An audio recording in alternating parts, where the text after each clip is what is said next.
في مدينة مغربية جلس سعيد، شاب مغربي أنيق في جلبابه التقليدي، يتأمل في أحوال بلاده.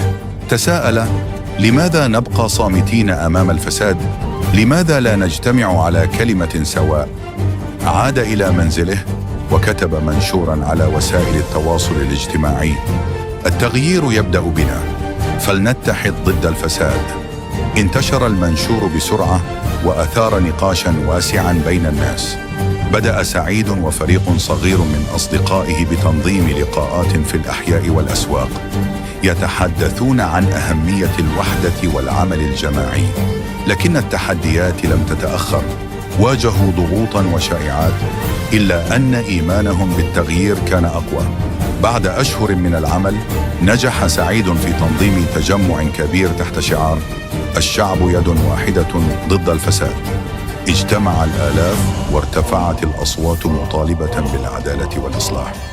نظر سعيد إلى الحشد بفخر وقال لنفسه: بدأت بفكرة والآن أصبحت حركة. هذا هو طريق الأمل. الوحدة هي المفتاح لمواجهة الفساد، والتغيير يحتاج إلى فكرة صغيرة، لكن نجاحها يحتاج إلى شجاعة وإصرار.